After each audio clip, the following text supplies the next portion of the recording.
Terlepas dari apakah kita religius atau sekuler, cerita dan keberadaan malaikat telah menjadi bagian dari warisan kita yang dalam beberapa situasi turut membentuk sejarah manusia. Bagi yang religius, kita mungkin mengenalnya dari kitab suci, dan yang lain mengenalnya dari film, game, atau sumber-sumber non-religius lainnya.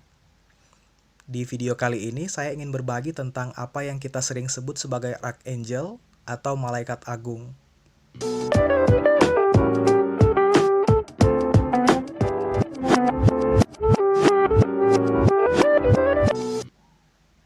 Awalan arch dalam bahasa Yunani berarti penguasa atau kepala. Teks-teks religius menyebut malaikat agung berada pada tingkat tertinggi dalam hierarki surgawi. Sementara jumlah pasti mereka tidak diketahui, banyak tradisi dan kepercayaan merujuk khususnya pada kelompok 7 malaikat agung, yang ketujuhnya juga masih merupakan perdebatan yang bervariasi dari satu keyakinan ke keyakinan lainnya. Dalam video ini, saya telah merangkum dari berbagai sumber tentang 7 nama yang paling umum digunakan dalam berbagai tradisi, terutama tradisi Abrahamik yang sering dijadikan referensi untuk game maupun karya-karya seperti novel, manga, dan anime. Archangel yang pertama yaitu Mikael. Malaikat tertinggi Mikael, yang namanya berarti siapa seperti Tuhan, paling sering dianggap sebagai malaikat pelindung dan yang paling kuat dari antara semua malaikat agung. Dia dianggap sebagai pemimpin dalam alam malaikat, dan kitab suci menggambarkan dia sebagai seorang pejuang yang paling sering membawa pedang. Mikael disebutkan setidaknya 3 kali dalam kanon Ibrani, dan semuanya ada dalam kitab Daniel.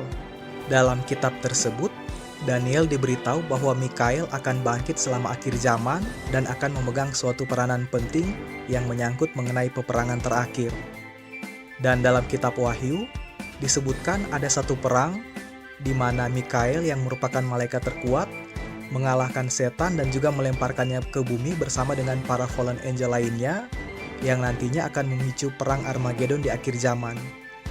Bagian terakhir dalam kanon Kristen ini tampaknya menunjukkan penggenapan dari ramalan di kitab Daniel. Dalam tradisi Quranik sendiri, Mikael atau yang disebut Mikail adalah salah satu dari 2 malaikat agung yang juga disebutkan dalam Quran. Namanya bisa kita temukan dalam surat Al-Baqarah ayat 98. Tidak ada catatan spesifik yang menjelaskan tentang tugas Mikail, kecuali mungkin dalam beberapa tafsir tentang ayat tersebut.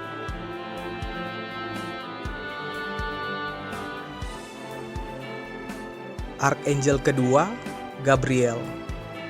Nama Gabriel berarti Tuhan adalah kekuatanku. Gabriel adalah salah satu dari 2 malaikat agung yang namanya secara khusus disebutkan dalam bagian kanonik kitab suci Yahudi maupun Kristen. Kemunculan pertamanya, sama seperti Mikael, disebutkan dalam kitab Daniel. Dan tugasnya di sini adalah untuk menunjukkan mengenai masa depan Israel dan kedatangan dari Mesias. Sumber lain di luar bagian kanonik, Gabriel disebutkan juga dalam kitab Henokh dan tulisan-tulisan Yahudi kuno lainnya.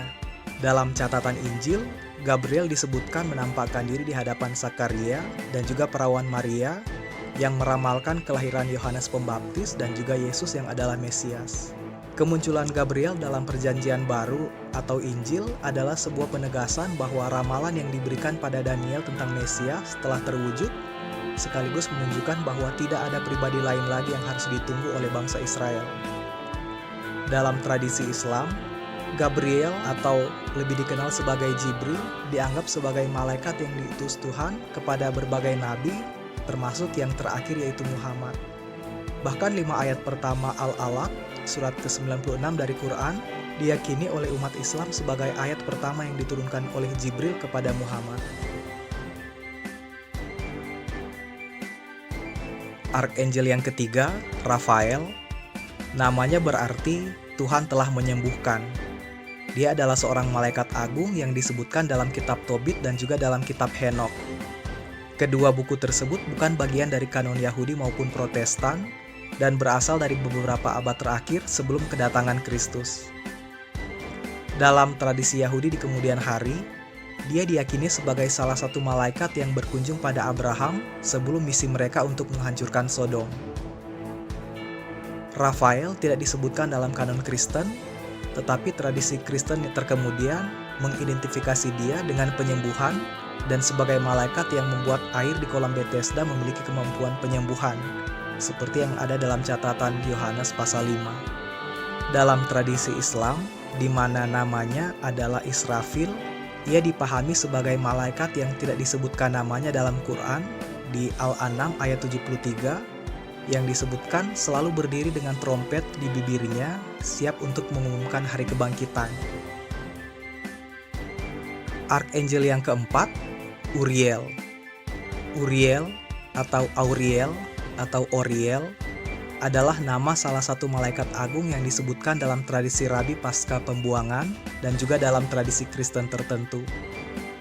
Malaikat ini terkenal dalam tradisi Ortodoks Rusia sebagai salah satu dari 7 malaikat agung utama dan diakui di gereja Anglikan sebagai malaikat agung keempat.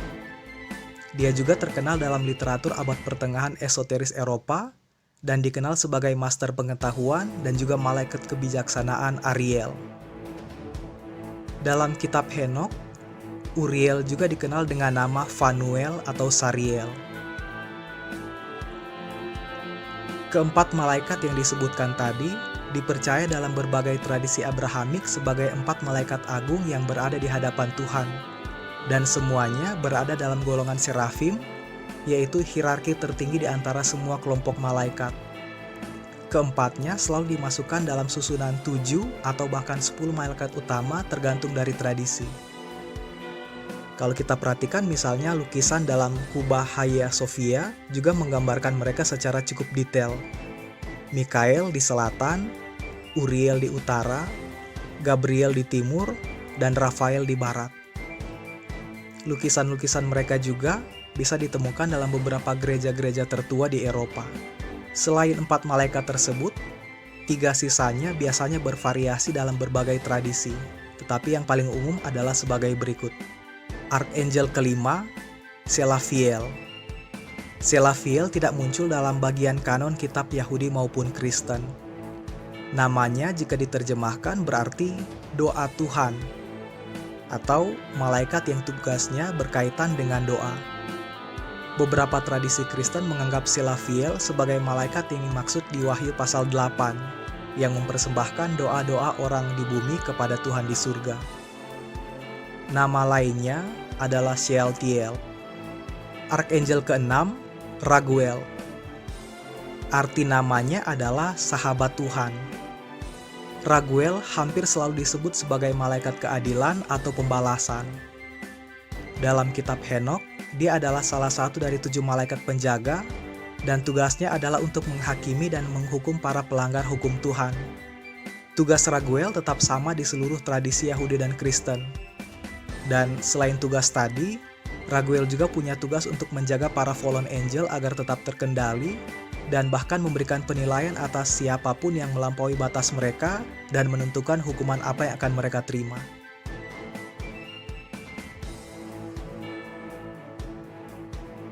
Arkanjel terakhir dalam susunan 7 malaikat utama adalah Barakiel. Barakiel artinya diberkati oleh Tuhan dan merupakan salah satu dari 7 malaikat agung sesuai dalam tradisi Katolik Bizantium dan juga Ortodoks Timur.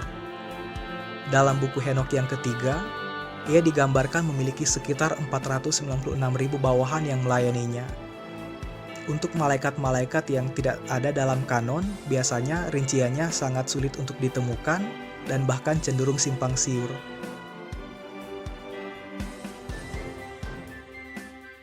Dalam tradisi lainnya, ada susunan yang berbeda seperti ini: Mikael, Gabriel, Rafael, Uriel, Yofiel, Sadkiel, dan Samuel.